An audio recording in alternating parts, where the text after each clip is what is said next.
할렐루야. 슬기로운 아침 시간 창세기 38장의 이야기입니다. 성경은요, 항상 주인공과 그 주인공의 주변 역사들을 기록하고 있습니다. 그런데 간혹 아주 연약하고 비주류에 속한 사람들의 이야기를 세세하게 기록할 때가 있습니다. 오늘 본문 38장의 유다의 이야기가 좋은 예일 것입니다. 결과적으로 본다면요, 유다는요, 유다의 혈통을 통하여서 다윗과 예수님이 탄생하므로 주류에 속한 것 같이 보이는 것이 유다입니다. 그러나 유다는 솔직히 말해서 성경 안에서의 활약이 굉장히 미비한 영혼이고 비주류의 사람으로 봐도 무방할 만큼의 사람입니다. 그런데 아이러니하게도 조금 더 깊이 생각해 본다면은 예수님께서 유다 지파의 출신으로 태어나신 것입니다. 오히려 활약이 더 뚜렷하고 뛰어났던 요셉의 뿌리에서 나왔으면 이해할 텐데, 미비하고 비주류와 같은 유다의 지파를 통하여서 예수님과 다윗이 탄생했다는 것이 굉장히 아이러니죠. 유다는요, 야곱이 사랑하지 않은 아내, 야곱이 정말로 아끼지 않은 아내 레아의 네 번째 아들로 태어납니다. 우리가 잘 알고 있는 것처럼 야곱은 요셉을 특별히 아끼고 하나님도 요셉에 대해서 극진히 아끼셨던 모습을 우리는 잘 알고 있습니다.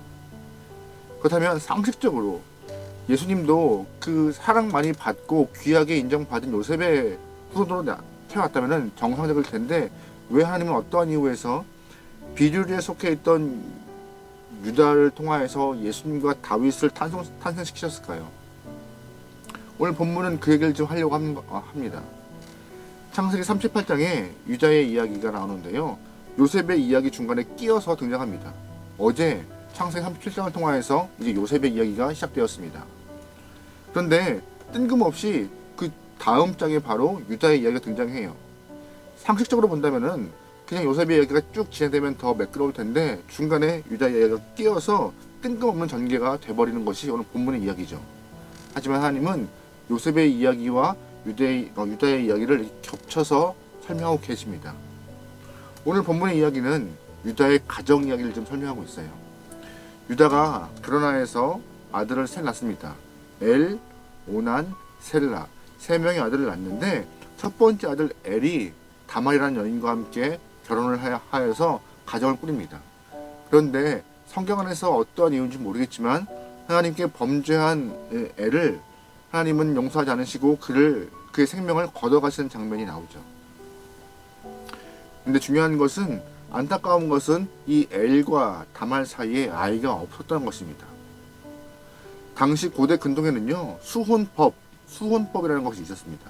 수혼법이 어떤 것이냐? 형이 죽을 때 자식을 남기지 못했다면은 동생이 성수를 취하해서 형수에게 아들을 낳게 하는 방법인 것입니다. 조금 우리가 이해하기는 쉽지 않은 법이지만 이 법은요, 형수에게 자녀를 허락함으로 가문에서 형수를 보호하고 지킬 수 있도록 근거를 만드는 것이었습니다. 그러기에 한 여인을 향한 보호할 수 있는 법이었어요. 그런데 오늘 본문에서도 첫째 아들 엘이 죽자 동생인 오난이 형수를 취하해서 이제 아이를 낳게 해야 되는 일이 발생하는 것이죠. 그런데 잘 보시면 이 수혼법에는요, 동생이 형수와 결혼하여서 아이를 낳았는데 그 아이는 동생의 아이가 아니라 형의 아들로 입적을 시킵니다. 그런데 그 아이를 키우고 양육하고 입히고 먹이고 결혼시키고 재산을 다 떼어주는 것은 동생의 몫이 되는 거였어요. 동생의 입장에서는 부담스러운 법이었습니다. 입적은 형에게 시키고 그 아이의 책임은 내가 진다, 양육은 내가 한다. 그래서 당시에 많은 사람들이 이 수혼법을 피하려고 했던 일들이 비일비재했다고 말합니다. 본문에서도 둘째 아들 오난이 이제 수혼법을 통하여서 형수 다말을 아내로 취해야 되는 일이 발생해요. 아내로 취하였습니다. 근데 형수와 함께 결혼하여서 아들을 낳는 그 일이 부담스러웠던 것이에요. 그래서 둘째 아들 오난은요, 형수와 결혼했지만 아들을 낳지 않습니다. 하나님이 그 오난의 마음을 불이하게 여겨서 오난의 생명도 걷어가십니다. 이제 이쯤 되면 셋째 아들인 셀라가 다시 한번 다말을 취하여서 형수를 취하해서 아들을 낳게 해야 되는데 유다는 마음이 거리껴지는 것이었습니다. 혹시나 셋째 아들도 죽을까봐. 그래서 유다가 다말에게 이런 말을 합니다. 11절 말씀에 이런 표현이 있어요. 같이 읽어볼게요. 유다가 그의 며느리 다말에게 이르되 수절하고 네 아버지 집에 있어 내 아들 셀라가 장성하기를 기다리라 하니 셀라도 그 형들 같이 죽을까 염려함이라. 다말이 가서 그의 아버지 집에 있느니라. 아멘. 유다는요 셋째 아들도 형 엘과 오난과 같이 죽을까봐 염려되어서 시간을 좀 벌고 싶었습니다. 그래서 다말에게 이런저런 핑계를 대고 자기 친정으로 돌려보내죠. 한마디로 다말은 소박을 맞은 것이죠. 다말은 유다의 마음을 몰랐던 것이 아니었기 때문에 집에 가서 가만히 있을 수가 없었습니다. 그래서 스스로 꾀를 내어서 자신도 살 길을 찾기 위해서 다말은 노력하는데요. 그 꾀를 낸 것이 무엇이냐? 다말 자신이 창녀로 변신하여서 시아버지 유다를 유혹하는 장면이 나옵니다. 유다는요 며느리 다말을 알아보지 못하고 오늘 하룻밤 나와 같이 자라고 제안을 하죠. 그때 유다는 다말에게 그 하룻밤 같이 있을 그 접대비를 염소 새끼 한 마리로 정하게 됩니다. 그런데 당장 염소 새끼를 줄 수 없게 되자 다말이 유다에게 담보물을 요구해요. 담보물이 무엇이냐? 도장과 끈과 지팡이였어요. 이 모습을 보면서요 유다가 정말 어떤 사람인지 잠깐 알 수 있습니다.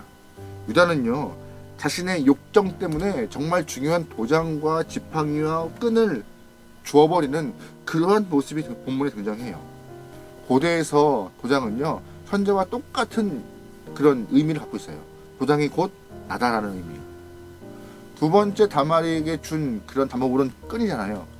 당시에 고대 근동의 사람들이 옷을 입을 때 이렇게 축 밀어쳐서 한 벌로 원피스 같이 입어요. 근데 좀 멀리 가고 빨리 뛸 때는 이 원피스 같은 옷을 불편하기 때문에 허리에 끈을 동이는 모습이 나오는데 끈이 그만큼 생활하면서 꼭 필요한 도구인데 유다는 다말에게 담보물로 줘버립니다. 세 번째 유다가 담보물로 줬던 것은 지팡이잖아요. 당시에 이렇게 먼 길을 갈 때 또한 사막을 지날 때 자신을 보호할 수 있는 호신용으로 꼭 필요한 게 지팡이였어요. 유다는 생활에서 꼭 필요한 것들을 다 담보물로 다말에게 주었던 것입니다. 유다는 한순간 정욕에 눈이 멀어서 도장도 줘버리고 끈도 줘버리고 지팡이도 줘버리는 모습이 오늘 본문에 나옵니다. 담보물을 받은 다말은요 유다와 함께 하룻밤을 보내고 사라집니다. 다음에 이제 유다가 그 담보물을 찾기 위해서 염소 새끼를 들고 다말을 찾아다니지만 마을은 다말을 찾을 수가 없었습니다. 계속 찾고 싶었지만 혹시나 자신의 그 부끄러운 창피한 일이 드러날까봐 더 이상 찾지도 않아요.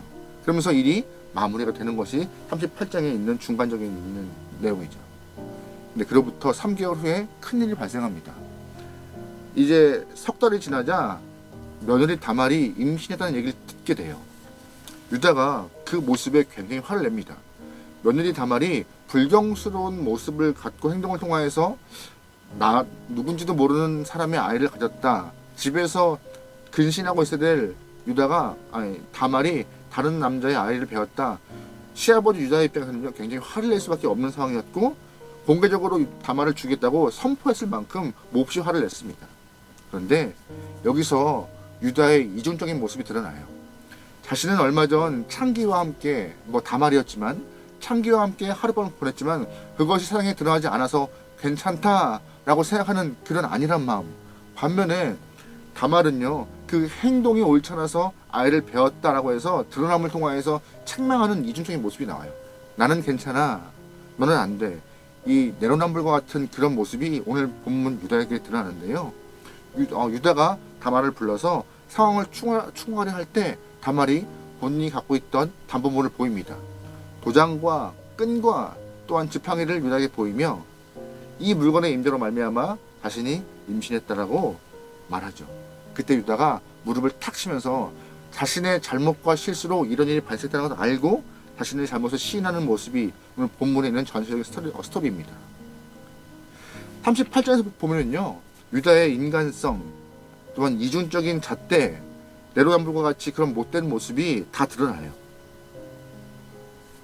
유다는 자신의 셋째 아들을 보호하기 위해서라고 말하지만 당시 연약한 여인을 보호하기 위한 수혼법을 어기는 그런 모습이 나오고 며느리 다말을 보호하지 않아요. 게다가 유다는 한순간의 정욕에 쌓여서 자신이 갖고 있던 중요한 것들, 담보물을 다 줘버려요. 정욕과 담보물, 도장, 끈, 지팡이를 맞바꾸는 그런 어리석은 모습도 보이는 사람이 유다입니다. 그런데 중요한 것은 하나님이 이런 사람이 뭐가 이뻐서 유다를 통해서 다윗과 예수님을 주시냐라는 것이었습니다. 38장 보면은요, 유다는 뭐 하나 특별한 것이 없어요. 잘하는 것이 없어요. 근데 하나님이 이 지파를 통하여서 유다를 통하여서 유다의 후손들 가운데 다윗과 예수님을 허락하세요. 오늘 우리가 본문에서 꼭 기억해야 할 것은 유다를 향한 이중적인 모습, 인간성 지목할 수 있어요. 근데 우리도 이와 같은 모습임을 잊지 말아야 합니다. 우리도 유다와 같이 이중적인 모습이 있고 악한 모습이 있고 우리의 인간성이 그렇게 좋지 못함을 우리는 알아야 합니다. 인간은 태어나서부터 죄를 품고 있는 영혼이에요. 그래서 항상 우리는 죄를 향하여서 민감하게 반응해야 하는데 매번 넘어지고 싶지 않죠. 오늘 본문의 유다와 똑같은 모습이에요. 하지만 중요한 것은요, 하나님이 이 유다의 모습을 통하여서, 유다의 삶을 통하여서 유다의 지파 가운데 다윗과 예수님을 허락하신 이유가 있어요.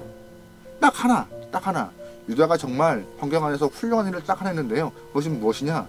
생명을 살리는 일을 했다는 것입니다. 어제 창세기 37장을 보면은요, 요셉이 이제 형들에게 갔다가 구덩이에 빠진 일이 발생해요.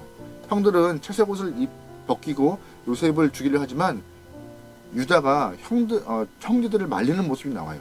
창세기 37장 26절 27절입니다. 유다가 자기 형제에게 이르되 우리가 우리 동생을 죽이고 그의 피를 덮어둔들 무엇이 유익할까? 자, 그를 이스마엘 사람에게 팔고 그에게 우리 손을 대지 말자. 그는 우리의 동생이요 우리의 혈육이니라 하매 그 형제들이 청종하였더라. 아멘. 형제들이 요셉을 죽여서 완전 범죄를 하려 할 때 유다가 형제들을 말립니다. 죽여서 이익 받을 게 무엇이냐? 그냥 팔아버리자. 그 생명을 존중하자라고 이렇게 창세기 37장 어제 이야기에 후반부에 나오고 있습니다. 또 하나 이런 부분이 나와요. 창세기 44장의 이야기인데요. 이제 요셉이 총리가 된 이후에 애굽 가나안 땅에 큰 기근이 흘러요. 그래서 형들이 애굽 땅으로 넘어와서 식량을 구하는 그런 일이 발생합니다. 과정 가운데 형들과 총리된 요셉이 만나는 일이 발생해요. 근데 요셉은 그때까지 자신의 신분을 드러내지 않기 때문에 형들은 요셉을 알 수가 없던 상황이죠. 이런저런 대화 가운데 요셉은 고향에 있는 막내 동생을 데리고 와야지 곡식을 주겠다고 엄포를 놓죠. 그래서 형들은 고향에 가서 베냐민 막내 동생을 데리고 이렇게 애굽으로 가려고 합니다. 그때 야곱이 이런 말을 해요. 내가 아들 요셉도 잃어버렸는데 이제 베냐민까지 잃어버리게 되었구나라고 슬퍼하면서 막 곡할 때 큰아들 루벤, 둘째 아들 시몬, 셋째 아들 레위는 아무 말도 하지 못해요. 그때 넷째 아들 유다가 이런 말을 하죠. 내가 목숨 걸고 베냐민을 지키겠다. 내가 목숨 걸고 베냐민을 꼭 데려오겠다고 야곱을 안심시킵니다. 결국 요셉과 베냐민이 조우하는 모습이 나와요. 만나서 서로가 이렇게 즐겁게 행복하지만 그래서 이제 형들에게 요셉이 곡식 주머니를 줘요. 주는데 중요한 것은 요셉은 베냐민을 보내고 싶지 않은 거예요. 자기 동생을 계속 옆에 두고 같이 있고 싶은 거예요. 그래서 형들이 가져가는 이런 곡식 주머니에 은잔을 숨겨놓습니다. 그리고 형들이 곡식 주머니를 들고 나갈 때 군인들을 시켜서 그 주머니를 뒤지게 하죠. 근데 특별하게 베냐민 주머니에 은잔이 발견되게 되었고 요셉은 베냐민을 노예 삼겠다고 엄포를 놓습니다. 그때 유다가 요셉에게 이렇게 말을 합니다. 창세기 44장 33절 말씀입니다. 이제 주의 종으로 그 아이를 대신하여 머물러 있어 내 주의 종이 되게 하시고 그 아이를 그 형제들과 함께 올려보내소서. 아멘. 무슨 말이에요? 유다가 요셉 앞에 무릎을 꿇고 동생 베냐민 대신 본인이 노예가 되고 평생 옥살이 하려면 하겠다라고 말하고 있는 것이에요. 이 말이 요셉의 신금을 올리기 시작했습니다. 과거의 형들이 자신을 팔아버리고 자신에게 몹쓸 했지만 이제는 안 그러는구나. 형들이 변했구나. 동생을 지키고 그를 아끼는 모습이 있구나라고 그 변한 모습에 감동했고 그 감동이 눈물로 흘러내는 모습이 창세기 45장에 등장합니다. 하나님은